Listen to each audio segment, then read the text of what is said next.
Number 88، چھوٹوں پر شفقت کا فقدان اور حوصلہ افزائی کا نہ ہونا۔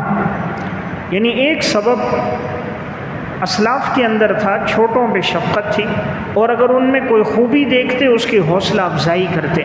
اور آج کل دیکھنے میں آتا ہے شفقت بھی ختم ہے، حوصلہ افزائی کی صفت بھی نہیں ہے۔ کوئی خامی نظر آئے اسے تو بڑھا چڑھا کے پیش کرتے ہیں، لیکن اگر کسی میں کوئی خوبی نظر آئے اس کا تذکرہ نہیں کرتے۔ نبی اکرم صلی اللہ علیہ وسلم کی صفت تھی، آپ اپنے صحابہ کی خوبیوں کو اجاگر کرتے تھے۔ فرماتے تھے ابو بکر صدیق میں صداقت ہے، حضرت عمر کے اندر عدالت ہے، عثمان میں حیا ہے، حضرت علی میں قضا ہے۔ ابو عبیدہ بن جراح کے لیے فرمایا لکل امت امین و امین هذه الامہ ابو عبیدہ بن الجراح، ہر امت کا امانت دار ہے، میری امت کا امانت دار ابو عبیدہ بن جراح ہے۔ کہ کسی نے اگر حلال اور حرام کے مسائل پوچھنے سمجھنے معاذ بن جبل سے پوچھے، میراث کے مسائل سمجھنے جاننے زید بن ثابت سے پوچھے۔ آپ نے عبداللہ ابن عمر کے بارے میں فرمایا نعم الرجل عبداللہ لو کان یصلی باللیل، بہترین انسان عبداللہ ہے، کاش یہ رات کو تہجد بھی پڑھے۔ صحیح بخاری کی روایت ہے، اس دن کے بعد بہت کم ایسا ہوتا تھا یہ سوتے تھے، اکثر رات بھر عبادت میں تہجد میں گزر جاتی تھی۔ تو رسول اللہ صلی اللہ علیہ وسلم حوصلہ افزائی کرتے تھے۔ آج میں یہ صفت کم ہے، والدین بھی اولاد کی حوصلہ افزائی نہیں کرتے۔ کوئی بچہ نمازی ہے اس کی حوصلہ افزائی کرنا، بیٹا آج آپ کو صف اول میں دیکھا میرا دل خوش ہوا، انعام دینا، دعائیہ کلمات کہنا۔ بیٹے کو تلاوت کرتے ہوئے دیکھا، سچائی پہ دیکھا، خدمت کرتے ہوئے دیکھا، ان کی حوصلہ افزائی کی جائے۔ یہ تو نہیں ہوتی، لیکن ذرا سی خامی ہو تو بڑھا چڑھا کر اکثر والدین اولاد کو ذلیل بھی کرتے ہیں، اولاد کو رسوا بھی کرتے ہیں۔ یعنی دونوں طرف سے کمی بیشی ہے۔ جہاں اولاد کی زندگی میں ماں باپ کے حقوق کی کمی ہے، وہاں یہ بھی دیکھنے میں آتا ہے والدین بھی اولاد کا جو لحاظ کرنا چاہیے ان کے حقوق کا نہیں کرتے۔ ایک بیٹے کو اس کی بیوی کے سامنے ذلیل کرنا، اولاد کے سامنے ہاتھ اٹھانا اور اس کو گالیاں دینا، یہ تو شریعت کی تعلیمات نہیں ہے۔ وہ آپ کا بیٹا ہے، سمجھانا ہے، تنہائی میں سمجھایا جائے۔ دین کا تو تقاضا ہے، اس کو پکارنا ہے۔ حضرت لقمان کہہ رہے یا بنی، یا پیارے بیٹے۔ آج کون ہے جو اپنے بیٹے کو کہتا ہو پیارے بیٹے؟ آج تو بیٹے کو کہتے ہیں یا خبیث ہے، کمینہ ہے، بے غیرت ہے، بدبخت ہے۔ کبھی دعائیہ جملہ ہی نہ کہا، کبھی اس کے حق میں کوئی دعائیہ کلمات ہی نہ کہے، تو اس لیے اس کے دل میں ماں باپ کی محبت ہی نہیں ہوتی۔ آج والد کو دیکھ کر وہ اٹھ کے چلا جاتا ہے، ساتھ بیٹھنا نہیں چاہتا۔ اولاد جب جوان ہو جائے تو ان کو انسان ساتھ بیٹھائے، ان کو اپنا ساتھی بنائے، پھر ان کو مستقبل کی باتیں سمجھائے، گھریلو معاملات بتائے، حلال حرام کی تمیز بتائے، اچھے برے کا فرق بتائے۔ جو ماں باپ سے نہ سیکھا پھر وہ در در کی ٹھوکریں کھاتا ہے۔ تو اس لیے میں نے ایک بات عرض کی، حوصلہ افزائی کا نہ ہونا۔ اس لیے جو خوبی نظر آئے شاگردوں میں، ماتحتوں میں، چھوٹوں میں، اس خوبی کی حوصلہ افزائی کرنی چاہیے۔ نمبر 89، بے حیائی اور فحاشی کا فروغ۔ بے حیائی اور فحاشی کا فروغ آج ذلت اور رسوائی کا ایک بڑا سبب کہ معاشرے میں بے حیائی بڑھتی جا رہی ہے۔ دن بدن آپ دیکھیں معاشرے کے اندر فحاشی کا دور بڑھتا جا رہا ہے۔ جب سے موبائل آیا، انٹرنیٹ آیا، کیبل آیا، فیس بک آیا، فحاشی بڑھتی گئی ہے، بے حیائی بڑھتی گئی، چھوٹے بڑے کی تمیز ختم ہو گئی، حلال اور حرام کی تمیز ختم ہو گئی۔ خاص طور پہ جب سے یہ ٹک ٹاک آیا، حالانکہ اب اس کا معاشرے میں پھیلے ہوئے 3 سال کا عرصہ ہوا، لیکن اس 3 سال کے اندر 150 ممالک میں یہ استعمال ہو رہا ہے۔ 500 ملین لوگ اس کو استعمال کرتے ہیں۔ اتنا یوٹیوب اور فیس بک 50 سال میں نہیں استعمال ہوا جتنا 3 سال میں یہ ٹک ٹاک چلا، اور یہ یہودیوں نے ایجاد کیا، پھر اس کے بعد اس کو چائنا نے لایا۔ آج آپ دیکھیں اس ٹک ٹاک کے ذریعے سے دین کی، شعائر دین کی، دین کے احکامات کی تذلیل ہوتی ہے۔ آپ کو ٹک ٹاک میں کوئی ایک ویڈیو یہودیوں کے بارے میں نہیں ملے گی کہ جس میں یہودی مذہب کے خلاف ہو، یہودیوں کے خلاف ہو، کوئی ایک ویڈیو آپ کو نہیں ملے گی یہ یہودیوں کا بنایا ہوا، انہوں نے صرف اس کو اسلام کے خلاف استعمال کر رہے ہیں۔ اس میں کبھی پردے کا مذاق، کبھی داڑھی کا مذاق، کبھی نماز کا مذاق، کبھی شریعت کے احکامات کا مذاق، کبھی کرتے کا مذاق، کبھی پردے کا مذاق، اس کو استعمال ہو رہا ہے۔ پھر آج یہ مسلمان بچیوں میں عام ہو گیا کہ گھر کے اندر ہیں وہ انہوں نے نیم برہنہ لباس پہنا ہے، اپنی ٹک ٹاک بنا رہی، بوڑھی عورتیں بنا رہی ہیں، جوان بچیاں بنا رہی ہیں، بیویاں بنا رہی ہیں، یعنی کوئی طبقہ اس سے نہیں بچا کہ اگر ایسا کہا جاتا ہے کہ چلو جوان مبتلا ہے، بوڑھے بچے ہوں، نہیں، نہ بوڑھا بچہ ہے، نہ جوان بچہ ہے، نہ شادی شدہ بچہ ہے، نہ غیر شادی شدہ بچہ ہے۔ اور اس پر آج یہودی خوش ہیں، جو ان کا مقصد تھا فحاشی بے حیائی، وہ ٹک ٹاک کے ذریعے عام ہو گئی، اتنی بڑھ گئی کہ جو دیندار صلحاء کے گھرانے تھے ان گھرانوں کی بھی ٹک ٹاکیں عام ہیں۔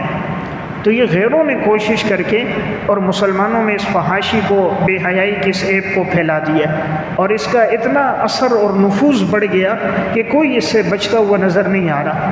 تو بہرحال میں ایک بات عرض کر رہا ہوں، اس کا نقصان بہت ہوا، اور اس کے ذریعے سے مسلمان گھروں کے اندر جو حیا تھی وہ رفتہ رفتہ رخصت ہو گئی۔ جب وہ دیکھتی ہیں آج کی لڑکی یہ لباس ہے، پھر وہ بھی اس طرح لباس بنا کر ظاہر کرتی ہے۔ آج گھروں کی ویڈیو بنا رہے ہیں، گھر کے اندر شادیاں ہیں، اس کے ٹک ٹاکیں، تصویریں، ویڈیو بن رہی ہیں۔ کل وہ موبائل چوری ہو جاتا ہے، ٹوٹ جاتا ہے، وہ موبائل صحیح کرانے کے لیے دیا، کسی نے وہ ساری ویڈیو اپنے پاس اپلوڈ کر دی، چند دنوں کے بعد وہ نیٹ پر ویڈیو چل جاتی ہے، پھیل جاتی ہیں، اور انسان کی معاشرے میں تذلیل ہو جاتی ہے۔ وہی ماں بہن بیٹیاں جو تھیں وہ سب بازاروں میں سر عام آ جاتی ہیں۔ وجہ کیا بنی؟ یہ موبائل بنا، یہ فحاشی بنی، یہ ٹک ٹاک بنا۔ تو جب تک یہ نہیں تھی اللہ نے مسلمانوں کو عزت دی تھی، مسلمان ماں بہن بیٹی کے بال پہ نگاہ نہیں پڑتی تھی، اب گھر کی چار دیواری بھی اس کو محفوظ نہیں رکھ سکی۔ نمبر 90، مخلوط نظام تعلیم۔ مخلوط نظام تعلیم، آپ دیکھیں سلف میں یہ بات تھی، تعلیم تھی، اسلام تعلیم کا مخالف نہیں ہے۔ لوگ یہ کہتے ہیں جی اسلام کہتا ہے عورت کو تعلیم نہ دو، اسلام نے نہیں کہا، اسلام تعلیم کا قائل ہے، لیکن اسلام کہتا ہے لڑکے کی تعلیم الگ ہو، لڑکی کی تعلیم الگ ہو۔ جوان لڑکے اور لڑکی کو ایک بینچ پر بٹھا دینا، ایک کلاس میں بٹھا دینا، نیم برہنہ لباس پہنا دینا، مخلوط نظام کر دینا، پڑھانے والے کی اپنی زندگی میں بھی حیا نہ ہو، پھر اس کالج یونیورسٹی میں بھی بے حیائی ہو، تو پھر اس کا نتیجہ تو اچھا نہیں نکلتا۔ یہ تو مثال وہی ہے، شیر کے سامنے گوشت رکھ دو اور پھر کہو یہ نہ کھائے، تو وہ تو کبھی ایسا نہیں ہوگا، وہ ضرور بھوکا ہے، اس کی تو خواہش ہے وہ کھائے گا۔ دونوں طرف غیر شادی شدہ اور ایک بینچ پر بیٹھ کر اور درمیان سے پردہ ہٹا دیا گیا، نظام مخلوط ہو گیا، تو اس کے نقصانات سامنے آ گئے۔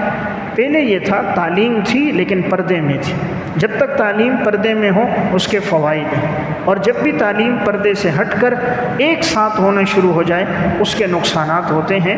اس لیے اگر الگ الگ تعلیم دی جائے، پردے کے ساتھ ہو، پڑھانے والا دیندار ہو، کردار اس کا ٹھیک ہو، تو انشاءاللہ اس سے جو تعلیم حاصل کرے گا وہ ماں باپ کی آنکھوں کی ٹھنڈک بھی بنے گا، ملک اور ملت کا پاسبان بھی بنے گا۔ ورنہ یہی ہوگا، تعلیم کے نام پہ لڑکی گھر سے نکلے گی، نتیجہ یہ ہے کہ ماں باپ سمجھ رہے ہیں تعلیم حاصل کرنے گئی اور وہ فحاشی کے اڈے پر گئی۔ ناقابل فراموش سچے واقعات میں ایک قصہ ہے، ایک شخص نے اپنی بیٹی یونیورسٹی میں داخل کی تھی، تو اس کی بیٹی کے ساتھ اسی گلی کے ایک اور شخص تھا، اس کی بیٹی بھی یونیورسٹی میں پڑھتی تھی، دونوں ایک ساتھ آتی جاتی تھی۔ تو ایک دفعہ اس کے دل میں خیال آیا کہ رفتہ رفتہ بچی کی زندگی کچھ بدلتی نظر آ رہی ہے، اور اس کا لباس گھٹتا نظر آ رہا ہے، اور اس کا تعلق مجھے غیروں سے کچھ نظر آ رہا ہے، اس کو کچھ تغیر محسوس ہوا۔ تو اس نے چاہا کہ میری بیٹی پڑھنے جاتی ہے نہیں جاتی تو میں خود اس کا پیچھا کروں۔ تو اس نے دوسرے سے پوچھا، جس کی بیٹی اس کی بیٹی کے ساتھ پڑھتی تھی، اس سے کہا کہ آپ اپنی بیٹی سے پوچھو، لیکن اس کو کہو میری بیٹی کو نہ بتائے، یہ پوچھو یہ تعلیم میں کیسی ہے، توجہ کرتی ہے نہیں کرتی، سبق سنتی ہے نہیں، محفوظ کرتی ہے نہیں کرتی۔ اس نے جب جا کر اپنی بیٹی سے پوچھا، اس طرح فلان جو ہمارا پڑوسی ہے وہ اپنی بیٹی کی کارکردگی کے بارے میں پوچھ رہا ہے، اس نے کہا وہ تو کتنے دن ہو گئے، کئی دنوں سے وہ تو یونیورسٹی جاتی ہی نہیں ہے۔ جب اس نے جا کر اس لڑکی کے والد کو بتایا کہ میری بیٹی کہتی ہے آپ کی بچی تو یونیورسٹی ہی نہیں جاتی۔ اس نے کہا وہ تو روزانہ گھر سے نکلتی ہے، پھر کہاں جاتی ہے؟ کہا تم اپنی بیٹی کو بولو میری بیٹی کو کچھ نہ بتائے، میں خود پیچھا کروں گا کہ میری بیٹی کہاں جاتی ہے۔ اب وہ بیٹی جب گھر سے نکلی یونیورسٹی کے نام پر، اب یہ باپ خود پیچھے پیچھے اپنا حلیہ بدل کے چہرے پہ نقاب سا رکھ کر تاکہ محسوس نہ ہو، نظر نہ آئے، تو یہ بیٹی کہاں جا رہی ہے تو یہ دیکھتا رہا۔ صدر میں ایک ہوٹل میں بیٹی چلی گئی۔ تو اب یہ جب ہوٹل میں کچھ وقفے کے بعد پہنچا، اس نے پوچھا بھئی یہاں لوگ کیوں آتے ہیں؟ کہا جی لوگ ٹھہرتے ہیں۔ جب بات آگے بڑھی تو معاذ اللہ پتہ چلا جسم فروشی بھی ہوتی ہے، تو اس نے اپنے آپ کو یوں ظاہر کیا کہ میں بھی اسی کام کے لیے آیا ہوں، فحاشی کے لیے۔ تو انہوں نے کہا جو آپ چاہو آپ کو دستیاب ہوگا۔ تو اب اس کو اوپر کی منزل میں لے جایا گیا ایک کمرے میں، تو کہا جتنی بھاری رقم ہوگی اتنی آپ کی خواہش نوجوان لڑکی سے پوری ہوگی۔ اب یہ کہتا میں دیکھنا چاہ رہا تھا میری بیٹی کس کام کے لیے آتی ہے۔ اس نے کہا ٹھیک ہے میرے سامنے لڑکیاں پیش کرو۔ جب لڑکیاں پیش کی گئیں تو دیکھا تو سامنے اس کی اپنی ہی بیٹی تھی، یعنی جسم فروشی کے لیے وہ آئی تھی، بے حیائی کے لیے۔ یہ تو غیرت مند باپ تھا، برداشت نہ کر سکا، اپنی بیٹی کو دیکھا کہ وہ میرے سامنے پیش کی جا رہی ہے، ایک چیخ ماری، غیر اختیاری طور پہ ہارٹ اٹیک ہوا، گرا، انتقال ہو گیا۔ تو یہ ہے مخلوق نظام تعلیم کہ جس نے ہم سے حیا ختم کر دی، ایمان ختم کر دیا۔ اسلام نہیں کہتا تعلیم نہ دو، تعلیم دو، پردے میں دو، حیا میں تعلیم ہو۔ شریعت کی یہی تعلیمات ہیں۔ ان تعلیمات سے جب بھی انسان ہٹا وہ رسوا ہوا، اس کی عزت نیلام ہو گئی، پھر گھر کے اندر ماں بہن بیٹی کی تمیز باقی نہ رہی۔ نمبر 91، خاندانی نظام کی تباہی۔ 91 سبب کیا ہے؟ خاندانی نظام کی تباہی۔ آج دیکھیں اس وقت غیر مسلم یورپ امریکہ والے وہ کوشش کر رہے ہیں مسلمانوں کا خاندانی نظام ختم ہو جائے۔ اللہ نے ہمیں ایک عظیم نعمت دی ہے کہ انسان کو خاندانی نظام دیا۔ ایک گھر میں رہ رہے ہیں، وہاں ماشاءاللہ بچوں کے دلوں میں ماں باپ کی محبت ہے، پوتا پوتی دادا دادی کی خدمت کرنے کو سعادت سمجھتے ہیں، نواسا نواسی نانا نانی کی خدمت کو سعادت سمجھتے ہیں۔ تو یہ جو خاندانی نظام محبتیں ہیں کہ کوئی خوشی آ جائے سب شریک ہوتے ہیں، غم آ جائے سب شریک ہوتے ہیں۔ یورپ اور امریکہ کی حالت یہ ہے، کوئی اگر ساتھ گھر میں مر جائے کوئی نہیں پوچھتا، کوئی بیمار ہے کوئی نہیں آتا، نہ کوئی عیادت ہے، نہ کسی کے ہاں انتقال ہو تو جنازوں میں شرکت ہے، نہ تدفین ہے، نہ خوشی اور غمی میں شریک ہونا ہے۔ باپ اپنی زندگی گزار رہا ہے، بیٹی اپنی زندگی گزار رہی۔ وہ باپ سے کہتے ہیں تو نے اپنی زندگی سے انجوائے کر لیا، اب میری زندگی آ گئی ہے۔ اول تو وہ اولاد کے جھنجھٹ میں پڑتے ہی نہیں کہ اولاد کو کون رکھے گا، تو اس لیے وہ اولاد کے پیچھے ہی نہیں جاتے، ان کی اولادیں ہی نہیں۔ اور وہاں جب کوئی بوڑھا ہو جائے اولڈ ہوم میں ڈال دیا جاتا ہے، پھر سالہ سال گزر جاتے ہیں، وہ انتظار میں ہوتا ہے کب میری اولاد مجھے ملنے آئے گی۔ بس وہ پورے سال میں ایک دن آتا ہے مدر ڈے، یہ ماں کا دن ہے، اور اس دن میں آ کر وہ ایک پھول کا گلدستہ اپنی ماں کو پیش کر دیتا ہے، یہ ماں کا حق ادا کر دیا۔ سال میں ایک دفعہ آیا، ایک گلدستہ اپنی ماں کو دیا، یہ ماں کا حق ہو گیا۔ اسلام نے ماں کا حق بتایا، اس کے قدموں کے نیچے جنت ہے۔ والدین کا حق بتایا، جس نے خوشی سے محبت سے عقیدت سے ان کے چہرے پہ نظر ڈال دی، اللہ رب العزت اس کو بھی ایک حج عمرے کا ثواب عطا فرما رہا ہے۔ فرمایا یہی جنت کا سب سے بڑا دروازہ ہے، والد تمہاری مرضی ہے، چاہے اس کو ضائع کر دو چاہے اس کی حفاظت کر دو۔ اسلام نے تو اف کہنے سے بھی منع کیا۔ تو میں ایک بات عرض کر رہا ہوں، خاندانی نظام بہت بڑی نعمت ہے۔ جب غم آ جائے سب اکٹھے ہوتے ہیں، چچا ہے، پھپھی ہے، خالہ ہے، بھتیجے ہے، بھتیجیاں ہیں، تو غم ہلکا ہو جاتا ہے۔ بیمار ہو جائیں سب عیادت کے لیے آتے ہیں، ہسپتال پہنچتے ہیں، غم ہلکا ہو جاتا ہے۔ وہاں ایک انسان سالہ سال سے بستر پہ پڑا ہوا ہے، کوئی پوچھنے والا نہیں ہوتا۔ تو یہ اللہ کی طرف سے ایک عظیم نعمت اللہ نے ہمیں دی۔ نمبر 92، طلاق کی کثرت کا ہونا۔ طلاق کی کثرت، آپ گزشتہ ادوار میں زمانوں میں دیکھیں، آج سے 100-150 سال پیچھے جائیں، طلاقوں کی کثرت نہیں تھی۔ جب سے موبائل عام ہوا، فحاشی اور یعنی بے حیائی بڑھتی گئی۔ آج جب سے کورٹ میرج شروع ہو گیا، لڑکے لڑکیوں نے اپنی زندگی کے فیصلے خود کرنا شروع کر دیے، اور ایک بول پر اپنے گھر سے بھاگنا شروع کر دیا، ماں باپ کی عزتیں نیلام کی، تو وہی نتیجہ ہوا۔ یہ جو محبت کی شادیاں ہوتی ہیں یہ دیر پا نہیں ہوتی، یہ محبت کا اثر زیادہ سے زیادہ 2 مہینے 4 مہینے 6 مہینوں میں یہ ختم ہو جاتا ہے، پھر نتیجہ طلاق کا نکلتا ہے۔ جس کام کی بنیاد اللہ کی نافرمانی ہو اس میں سکون نہیں ہوتا۔ اس کام کا تو آغاز ہی نافرمانی، کہتے ہیں محبت کی شادی، محبت نکاح کے بعد ہوتی ہے، نکاح سے پہلے تو بدنظری ہے، حرام ہے، وہ تو محبت نہیں، وہ تو عشق ہے، اسلام اس کی اجازت نہیں دیتا۔ محبت ماں سے ہے، محبت عقیدت بہن سے ہے، اپنا تعلق اگر ہے گھر والی سے ہے، اس سے ہٹ کر اگر کوئی غیر محرم سے کرتا ہے وہ تو عشق ہے، شریعت نے اس سے منع کیا۔ تو بہرحال میں نے ایک بات عرض کی، طلاق کی کثرتیں کیوں ہیں؟ 3 وجوہات۔ ہم نے بچیوں کو گھریلو نظام نہیں سکھایا، آج ہماری بچیاں گھریلو نظام نہیں جانتی۔ نمبر 2، دینی تعلیم ان کو نہیں سکھائی۔ نمبر 3، ان کو اخلاقیات، کردار، سیرت، بات کو سہ جانا، برداشت کرنا، جواب نہ دینا، یہ نہیں سکھایا۔ میں نے پچھلے درسوں میں طلاق کی وجوہات کے 25 اسباب بیان کیے تھے، وہ بیان محفوظ ہے ریکارڈنگ میں، کہ 25 وجوہات ہیں جس کی وجہ سے معاشرے میں طلاق بڑھ رہی ہے۔ اگر یہ اسباب نہ ہو تو معاشرے سے رفتہ رفتہ طلاق کا رجحان ختم ہو جائے گا۔ نمبر 93، عوام کا رسم و رواج میں مبتلا ہو جانا، ایک ذلت و رسوائی کا سبب عوام کا رسم و رواج میں مبتلا ہو جانا۔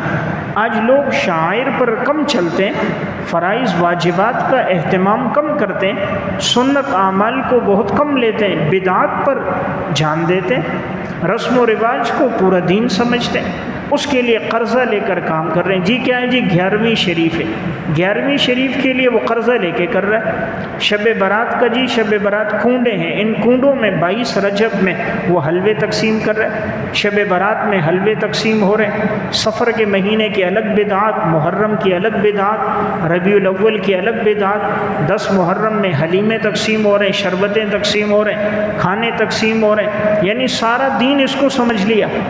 فرض نماز فجر کی نہیں پڑھ رہا، ساری رات جاگ کے حلیم پکا رہا ہے۔ یہ کس نے کہا؟ یہ تو دین نہیں ہے، یہ تو سلف سے ثابت نہیں ہے۔ تو عوام رسم و رواج میں لگ گئیں، بدعات میں لگ گئیں، جو اصل دین صحابہ سلف سے تھا اس کو چھوڑ دیا۔ اس لیے اللہ کی جو مدد اور نصرت تھی وہ آج شامل حال نہیں۔ نمبر 94، فضول مشاغل میں وقت گزارنا، فضول مشاغل میں وقت گزارنا۔ آپ سلف کی حالت دیکھیں، یہ لوگ ایک ایک لمحے کی بڑی قدر و قیمت کرتے تھے، اپنے 1 منٹ کو ضائع نہیں کرتے تھے۔ اور آج کی نوجوان نسل کو دیکھیں، ان کا ہر وقت لایانی کاموں میں وقت ضائع ہو رہا ہے۔ ایک نوجوان 12 گھنٹے موبائل چلا رہا ہے، آخر یہ کیا دیکھتا ہے؟ یہ 10 گھنٹے موبائل چلاتا ہے، فیس بک، یوٹیوب، یہ کیا کام کی بات دیکھتا ہے؟ یہ کیا بزنس کر رہا ہے، کاروبار کر رہا ہے؟ وہی ہیں، فلمیں ہیں، ڈرامے ہیں، ٹک ٹاک ہیں۔ یہ 10 گھنٹے میں اس نے کیا دیکھا؟ 10 گھنٹے کے بعد موبائل بند کرو، تو نے کیا دین سیکھا؟ کہتے ہیں جی ہم سیکھتے ہیں۔ سیکھنا مسجد میں، دین پھیلا ممبر محراب سے، دین سیکھنے کی جگہ مساجد مدارس ہیں، یہیں سے دین پھیلا، اور یہی اصل سبب ہے، اسی میں برکت ہے۔ وہاں عموماً دیکھنے والے کم ہوتے ہیں، کوئی نہ کوئی بدنظری ہو جاتی ہے، کوئی فلم ڈرامہ سامنے آتا ہے، انسان نے جو سیکھا وہ ضائع ہو جاتا ہے۔ تو ایک سبب میں نے عرض کیا، فضول مشاغل میں پڑ گئے، لایانی چیزوں میں، ان چیزوں میں سوال کریں گے، بحث کریں گے جس کا فائدہ کوئی نہیں۔ کوئی پوچھتا ہے جی موسیٰ علیہ السلام کی جو لاٹھی تھی وہ کس درخت کی تھی؟ نوح علیہ السلام نے کشتی بنائی، اس میں مٹیریل لکڑی استعمال ہوئی، کون سی قسم کی لکڑی تھی؟ ابراہیم علیہ السلام نے دمبا ذبح کیا، اس کا گوشت کس نے کھایا؟ قابیل اور حابیل نے اپنی اپنی قربانی پیش کی تھی، حابیل کی قربانی قبول ہوئی تو کس طرح قبول ہوئی؟ یعنی ایسے سوالات جن کا فائدہ ہی کوئی نہیں ہوتا۔ یا کوئی زندگی گزار رہا ہے، جی حجاج بن یوسف کے بارے میں کیا کہتے ہیں، یزید کے بارے میں کیا رائے، مغفرت ہوگی نہیں ہوگی؟ پہلے ہمیں اپنی مغفرت کی فکر کرنی چاہیے۔ مجھ سے اور آپ سے ہمارے بارے میں پوچھا جائے گا، من ربک من نبیک ما دینک، ہم سے کسی اور کے متعلق سوال نہیں ہوگا۔ آج لوگ تاریخی چیزوں میں دلچسپی لیتے ہیں، تاریخی واقعات، تاریخی باتیں، جنگ جمل، جنگ صفین، یعنی ان چیزوں کو لے کر لذت لیتے ہیں، مزے لیتے ہیں، جس میں کرنا کچھ نہیں ہوتا۔ کوئی نہیں پوچھتا تہجد کی کتنی رکعتیں ہیں، سلف کا تہجد کا کیا معمول تھا، رسول اللہ صلی اللہ علیہ وسلم کے ذکر و اذکار کا کیا معمول تھا، حضور پورا دن کیسے گزارتے تھے۔ اعمال کی بات کوئی نہیں پوچھتا، وہ چیزیں پوچھتے ہیں جس کا نفع کوئی نہیں۔ تو میں نے ایک بات عرض کی، فضول مشاغل میں وقت گزارنا۔ نمبر 95، درس قرآن اور حدیث کا نہ ہونا۔ درس قرآن اور حدیث کا نہ ہونا، امت کو اللہ نے عروج دیا، قرآن حدیث کا درس تھا، سیکھنے سکھانے کا شوق اور جذبہ تھا، آج وہ شوق اور جذبہ ختم ہو گیا، اس لیے قرآن کی معلومات، حدیث کی معلومات ختم ہو گئیں۔ حضرت شیخ الہند رحمۃ اللہ علیہ جب مالٹا کی جیل سے واپس آئے تھے، فرمایا میں نے مالٹا کی تنہائی میں سوچا اور غور و فکر کرتا رہا، سب علماء جمع ہیں، حضرت اپنی زندگی کا تجربہ بتا رہے ہیں، سینکڑوں طلبہ علماء موجود ہیں۔ فرمایا میری زندگی کا تجربہ یہ ہے، مسلمانوں کی جو ذلت ہے، رسوائی ہے، ہر جگہ پٹ رہے ہیں، پریشانیاں ہیں، اس کی دو وجوہات ہیں۔ نمبر 1، ان میں درس قرآن ختم ہو گیا، قرآن سے ربط، قرآن سے تعلق، قرآن سیکھنے سکھانے کا جذبہ، فہم قرآن ختم ہو گیا۔ نمبر 2، اتحاد اتفاق ختم ہو گیا، اجتماعیت ختم ہو گئی، مسلمانوں میں اتحاد نہیں۔ جب تک اتحاد اتفاق تھا، فرمایا اللہ نے ان کو عزت دی تھی، تو مسلمانوں کی تنزلی کی وجوہات حضرت شیخ الہند رحمۃ اللہ علیہ نے 2 بیان کی، درس قرآن کا نہ ہونا، قرآن سے تعلق کا نہ ہونا، نمبر 2 انتشار اور افتراق۔ نمبر 96، اپنی ذمہ داریوں کو ادا نہ کرنا۔ اپنی ذمہ داریوں کو ادا نہ کرنا ایک سبب یہ بھی ہے، آج کے دور میں دیکھیں ہر آدمی یہ تو کہتا ہے مجھے میرا حق دو، لیکن اس کے ذمے کیا ہے وہ پورا نہیں کرتا۔ مزدور یہ حدیث تو سناتا ہے کہ پسینہ خشک ہونے سے پہلے مجھے اجرت دو، لیکن اپنا پسینہ نہیں نکالتا۔ مزدوری تو کرے، وقت پر تو آئے، وقت پر تو جائے، جس کام کے لیے رکھا گیا اس کام کو امانت سے تو ادا کرے۔ تو ہر آدمی اپنی ذمہ داری ادا نہیں کر رہا، کوئی جس بھی شعبے میں ہے، جس کے جو ذمے کام لگا ہے وہ اس میں ڈنڈی مار رہا ہے، اپنے لیے سہولت ڈھونڈ رہا ہے۔ جب تک امانت داری تھی، ذمہ داریوں سے کام کو ادا کیا جاتا تھا، اللہ کی مدد تھی۔ جب ذمہ داری ختم ہو گئی، وقت سے پہلے چھٹی کر دی، تاخیر سے آنا شروع کر دیا، اپنے کام دوسرے پہ ڈالنے شروع کر دیے، اللہ نے رزق کی برکت چھین لی۔ تو رزق میں کثرت تو ہے، برکت نہیں ہے۔ برکت تب ہوتی ہے جب ذمہ داریوں کو ادا کیا جائے۔ نمبر 97، سادہ طرز زندگی سے نفرت ہو گئی، سادہ طرز زندگی ختم ہو گئی۔ اسلاف کی عزت تھی، ان کی زندگی میں سادگی تھی، اور ہم لوگ پڑ گئے تعیش میں، عیش و عشرت میں پڑ گئے، تکلف کی زندگی اختیار کر دی۔ وہ سادہ کھانا کھاتے تھے، ہمارا کھانا آج برگر ہے، ہوٹلوں سے آتا ہے، ہزاروں روپے لگ جاتے ہیں۔ وہ سادہ لباس پیمن زدہ بھی پہنتے تھے، ہمارے لباسوں پہ ہزاروں روپے لگ جاتے ہیں۔ ان کی جوتیاں بھی پیمن زدہ ہوتی، آج جوتی بھی 10-10 ہزار کی ہے، موبائل بھی 2-2-2.5 لاکھ کا ہے۔ یعنی تکلف آ گیا، تصنع بڑھ گیا، ایک ایک دسترخوان پہ 3-4 قسم کے کھانے، آدھا کھایا آدھے سے زیادہ ضائع ہو گیا، ہر چیز میں دکھلاوا آ گیا، زیبائش اور آسائش کی طرف تو چلے گئے، ضرورت کو پورا کرنا، سادگی کو زندگی میں لانا یہ ختم ہو گیا۔ اس لیے رفتہ رفتہ مسلمان تنزلی پہ آ گئے۔ نمبر 98، اخلاقی تربیت کا فقدان۔ اخلاقی تربیت کا فقدان۔ سلف کی اخلاقی تربیت تھی، کردار اچھا تھا، اخلاق اچھے تھے، زبان کا بول اچھا تھا، ہر ایک سے گفتگو کرتے، میٹھے انداز میں کرتے، محبت سے پیش آتے، نرم لہجے سے بات کرتے تھے۔ کوئی بھی گفتگو کرتا ہر ایک سمجھتا حضرت کو سب سے زیادہ محبت مجھ سے، جس سے بات کرتے وہ سمجھتے شاید عقیدت ان کو مجھ سے زیادہ ہے۔ تو آج یہ اخلاقی تربیت نہیں ہے، صرف رسم و رواج کا تعلق، سلام دعائیں، دل سے محبت نہیں ہے۔ نمبر 99، علم کی قدر نہ کرنا۔ علم کی قدر ختم ہو گئی، یعنی پہلے علم کے حاصل کرنے کا مقصد تھا علم حاصل کیا، علم پر عمل ہے اور آگے اس علم کو پھیلانا ہے۔ اب علم کو دنیا کمانے کا ذریعہ بنا دیا گیا، علم کے ذریعے انسان دنیا کو، دولت کو، پیسے کو اور اقتدار کو حاصل کرنا چاہ رہا ہے۔ جو مقصد تھا علم کا وہ ختم ہو گیا۔ ڈاکٹری کے علم کا مقصد مخلوق کی خدمت تھی، خیر خواہی تھی، ہمدردی تھی، آج وہ بھی ختم ہو گیا، وہ شعبہ پیسے کمانے کا ذریعہ بن گیا۔ تو یعنی ہر جگہ آپ کو کمی نظر آئے گی۔ اسکولوں کا مقصد تھا تعلیم، وہ تعلیم کی کمی ہو گئی، وہ بھی پیشہ ورانہ مال کمانے کا ذریعہ بنا۔ نمبر 100، دعا کا اہتمام نہ کرنا، دعا کا اہتمام نہ کرنا۔ سلف کی عزت کی وجہ ان میں دعاؤں کا اہتمام تھا، ہر وقت دعا کرتے تھے، اللہ سے مانگتے تھے، جب کوئی مشکل آئی، پریشانی آئی، رجوع اللہ ہوتا، ادھر اللہ سے مانگا، اللہ دعا قبول کر کے جو مانگتے اللہ عطا فرما دیتا۔ آج اللہ سے تعلق کمزور ہے، مخلوق کے دروازوں پہ جانا ہے، کوئی عاملوں کے پاس، کوئی ڈاکٹروں کے پاس، کوئی طبیبوں کے پاس، معالجوں کے پاس رش ہے، مسجدیں ویران ہیں، نماز سے تعلق کمزور ہے، اللہ سے تعلق کمزور ہے، اس لیے ہمارے معاملات حل نہیں ہو رہے۔ یہ 100 اسباب میں نے بیان کر دیے، اگر یہ 100 باتیں ہماری زندگیوں میں آئیں، اللہ ہمیں عزت دے گا۔ اب ان وجوہات کی وجہ سے ہماری وقتی طور پہ جو تنزلی ہوئی، یہ 100 اسباب تھے، تو ان 100 سے اگر بچیں گے، اللہ مسلمانوں کو وہی عزت دے گا جو اللہ رب العزت نے ان کو عزت ماضی میں عطا کی تھی۔ اللہ ہم سب کو عمل کی توفیق عطا فرمائے۔